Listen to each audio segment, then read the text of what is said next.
Hello students, today we are going to study specialized connective tissue, that is bone, cartilage and blood. तो सबसे पहले देखते हैं bone connective tissue. Bone जैसे आप देख सकते हो कि ये जो स्केलेटल सिस्टम है, ये जो बोन्स हैं, ये हमारे बॉडी को स्ट्रक्चरल फ्रेमवर्क प्रोवाइड करती हैं. Can you imagine your body without skeletal system? अगर हम हटा दें स्केलेटल सिस्टम को हमारे बॉडी से तो क्या हाल होगा? कोई शेप नहीं होगा बॉडी में. तो ये हमारे बॉडी का पूरा एक स्ट्रक्चरल फ्रेमवर्क तैयार करता है बोन्स या स्केलेटल सिस्टम. साथ में ये हमारे बॉडी के सॉफ्टर टिश्यूज और ऑर्गन्स को प्रोटेक्ट करता है, सपोर्ट करता है. हमारे बॉडी का सबसे सॉफ्ट और डेलिकेट ऑर्गन है ब्रेन. कहाँ प्रोटेक्टेड है? क्रेनियम के अंदर. ये एक बोनी बॉक्स है.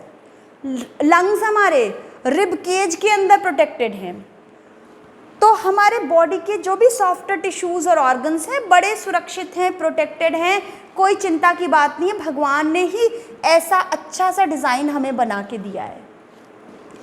अब हम देखते हैं कि जितना हमारा बॉडी अच्छा खासा वेट होता है, हमारा 60-70 kgs जो भी वेट है, इतना भारी भरकम वेट हमारे बॉडी की ये दो लॉन्ग बोन्स पे, लेग की जो बोन्स हैं, इन पे पूरा टिका रहता है.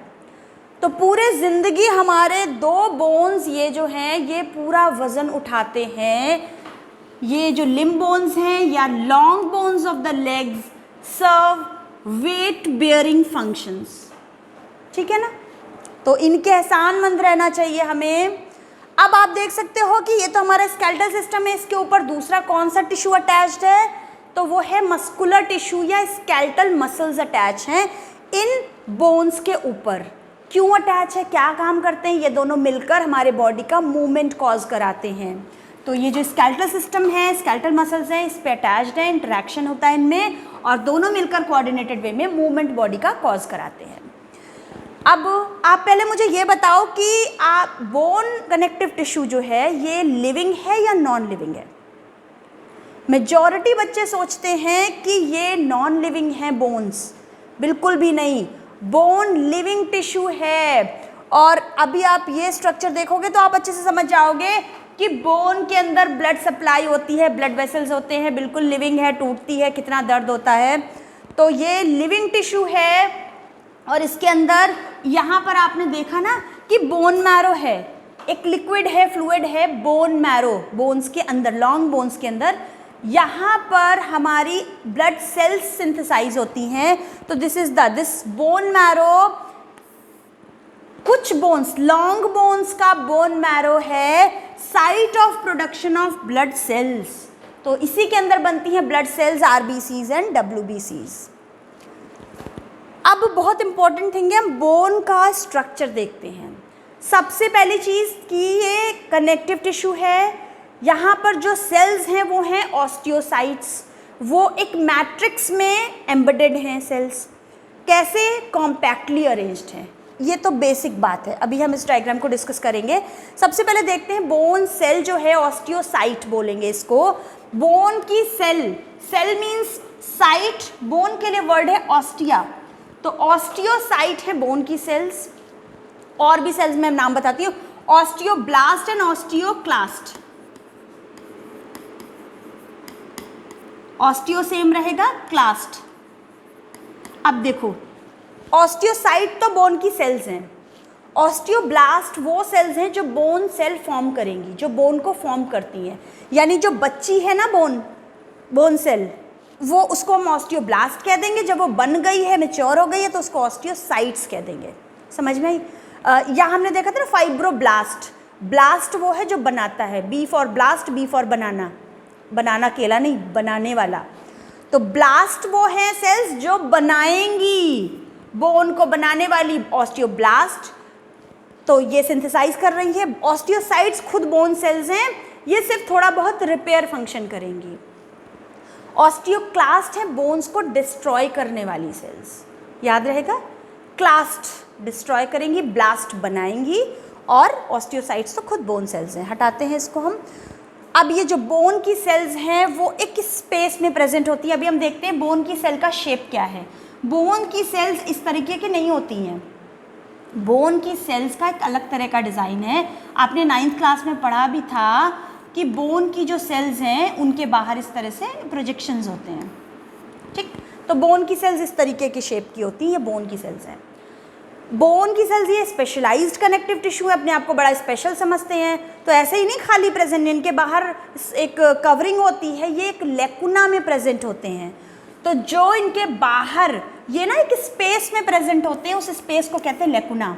तो इनके बाहर ऐसे करके एक ऐसे प्रेजेंट हैं, ठीक है, ऐसे ये होते हैं लेकुना। ये जो बाहर है वो ऐसे करके इसको एक लेकुना स्पेस प्रोवाइड कर रही है, उसके अंदर होती है बोन सेल या ऑस्टियोसाइट। समझ में आई ये बात? अब ये मैट्रिक्स सिंथेसाइज करती रहती है। कैसा? Solid matrix. किस चीज़ का बना हुआ? कैल्शियम का बना हुआ। अच्छे से याद रखना है, कैल्शियम सॉल्ट्स और कोलेजन फाइबर का बना हुआ मैट्रिक्स होता है। ये खुद ही सिंथेसाइज करती है, खुद ही सिक्रीट करती रहती है। ये जो मैट्रिक्स है, ये जो बोन टिश्यू है, ये मैट्रिक्स है, ये हार्ड है, नॉन प्लायबल है। बोन को स्ट्रेंथ कौन देता है? यही इसका मैट्रिक्स। तो यही जो मैट्रिक्स है इसमें क्या क्या है? कैल्शियम सॉल्ट है, कोलेजन फाइबर है, जिसकी हम शुरू से बात कर रहे हैं कनेक्टिव टिश्यू के स्टार्टिंग से। ये बोन को स्ट्रेंथ प्रोवाइड करता है, तभी तो बोन हमारी सॉफ्ट टिश्यूज को प्रोटेक्ट कर पाती है, वेट बेयर कर पाती है। तो ये समझ में आई, ऑस्टियोसाइट्स का स्ट्रक्चर है जो लेकुना के अंदर ऑस्टियोसाइट्स प्रेजेंट हैं। अब हम देखते हैं ये बोन का स्ट्रक्चर है। एक लॉन्ग बोन है, अगर हम इसका सेक्शन कट करेंगे मीन्स हम ये देख रहे हैं। तो यहाँ पर इस छोटे से पोर्शन को हमने इलैबोरेटेड बनाया है। यहाँ पर बहुत सारे हैवर्शियन कैनाल्स होती हैं, सर्कुलर सा ये दिख रही है स्ट्रक्चर। ये बहुत सारी हैवर्शियन कैनाल्स है, देखो ना, ये एक है, ये पूरी एक ऐसे सर्कल फॉर्म हो जाएगा, ये पूरा एक सर्कल फॉर्म हो जाएगा। तो ये कई सारी हैवर्शियन कैनाल्स हैं यहाँ पर, इनको ऑस्टियन बोलते हैं। अब हैवर्शियन कैनाल की स्ट्रक्चर क्या होती है देखते हैं। ये देख लिया आपने, पहचान लिया, पिंक कलर का क्या है? बोन है, बोन सेल है, ऑस्टियोसाइट लेकुना के अंदर प्रेजेंट है। इस तरह से कई सारी सेल्स टाइटली पैक्ड हैं, काफ़ी पास पास हैं। आप इस डायग्राम में देखो, ये जो सेल्स हैं, ये जो ऑस्टियोसाइट्स हैं, वो देखो ना काफ़ी कॉम्पैक्टली अरेंज्ड हैं। ये सेल्स हैं, ठीक है, ये सेल्स हैं, काफ़ी कॉम्पैक्टली अरेंज्ड हैं। कहाँ पर? Dense matrix, solid matrix, calcium के बने हुए सॉलिड मैट्रिक्स में होती हैं। ये जो सर्कल है, ये देखो आप इस सर्कल को कंप्लीट करते हैं। ये बीच में कैविटी है, यहाँ पर ब्लड वेसल्स होती हैं। ये कैविटी है जिसमें ब्लड वेसल है, ठीक है। अब यहाँ पर इसके बाहर ये सेल्स प्रेजेंट हैं, ऑस्टियोसाइट्स लेकुना के अंदर, और ये पूरे में ऐसे करके होंगी, और उनके बीच में आप देख सकते हो येलो कलर का सॉलिड मैट्रिक्स है, कैल्शियम का बना हुआ और कोलेजन फाइबर्स का बना हुआ। ये सॉलिड मैट्रिक्स ये सेल्स ही सिक्रीट कर रही हैं, और ये सॉलिड मैट्रिक्स इस तरीके से पड़ा हुआ है, यानी कि एक लैमिलर अरेंजमेंट है। कैसा? सेल्स है, फिर मैट्रिक्स है, सेल्स हैं, फिर अगली रिंग है पूरी मैट्रिक्स की। तो ये एक लैमिलर अरेंजमेंट है यहाँ पर बोन्स का इस तरीके से, और ये फॉर्म करता है हैवर्शियन कैनाल या ऑस्टियन। समझ में आई ये स्ट्रक्चर? ये एक्स्ट्रा सेलुलर मैट्रिक्स में ये बोन की सेल्स एम्बेडेड होती हैं। सारी तरह की सेल्स के नाम समझ में आई, ये स्ट्रक्चर समझ में आई बात।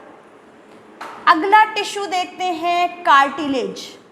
बोन की सेल्स हैं ऑस्टियोसाइट, और कार्टिलेज की सेल्स है कॉन्ड्रोसाइट।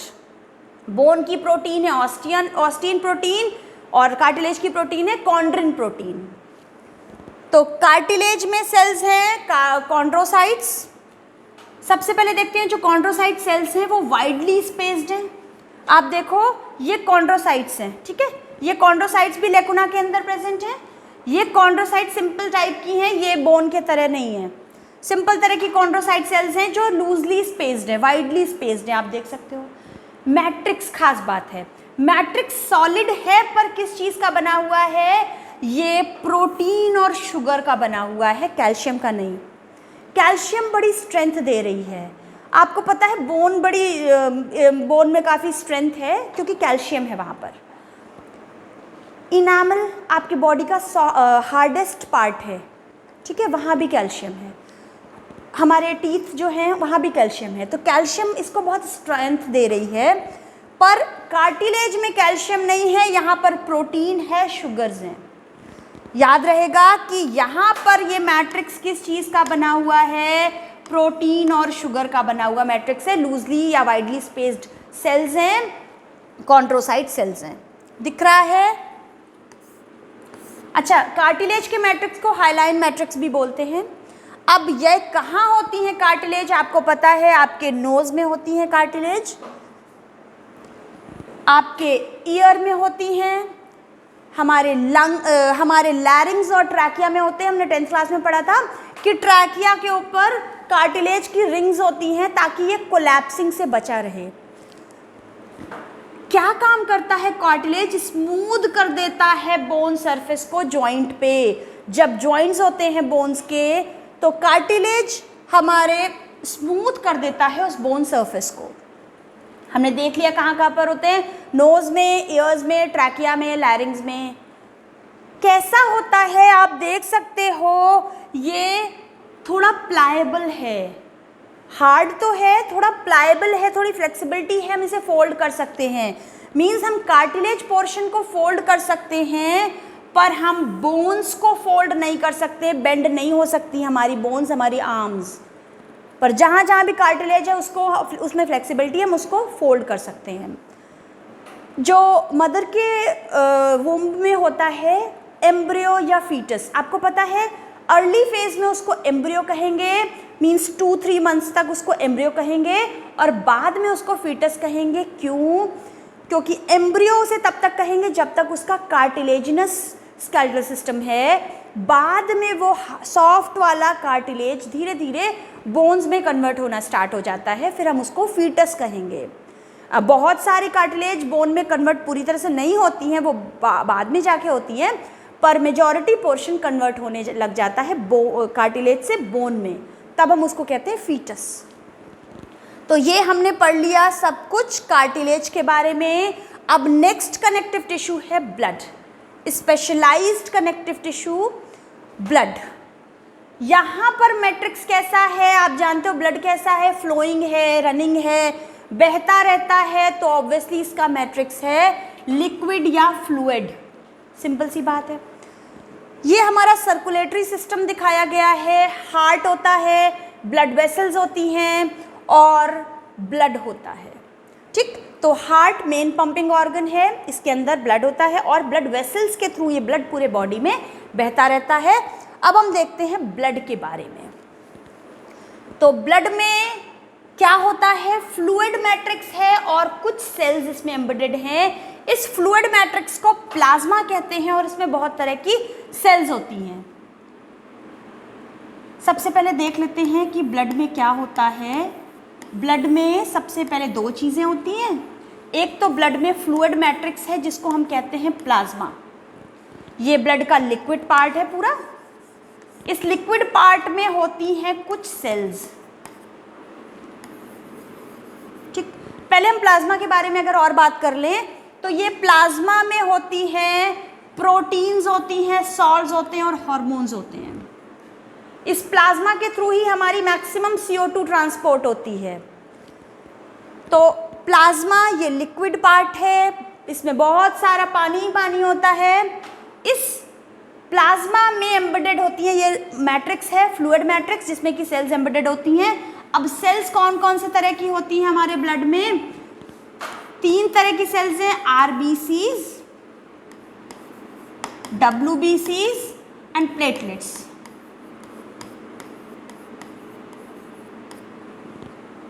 It's L।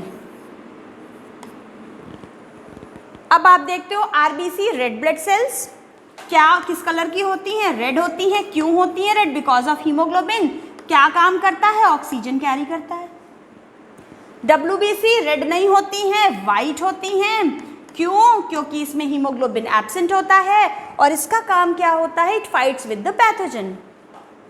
प्लेटलेट्स सबसे ज़्यादा होती हैं नंबर में और बहुत छोटी होती हैं, और इसका काम होता है ब्लड क्लॉटिंग का। जहाँ भी ब्लड क्लॉट है, जहाँ भी कट लगा, इंजरी हुई, वहाँ पर प्लेटलेट्स ब्लड क्लॉटिंग करती हैं और ब्लड फ्लो को रोक देती हैं। ये है ब्लड की सारी सेल्स। अब आरबीसी तो एक ही तरह की है, पर डब्ल्यूबीसी कई तरह की हो सकती हैं। ये डिफरेंट तरीके की सेल्स हैं। डब्ल्यूबीसीज हो सकती हैं monocytes, lymphocytes, eosinophils, basophils and neutrophils. This is all about specialised connective tissue. अगर आपको अच्छे से समझ में आया तो मेरे चैनल को लाइक एंड सब्सक्राइब ज़रूर करिए।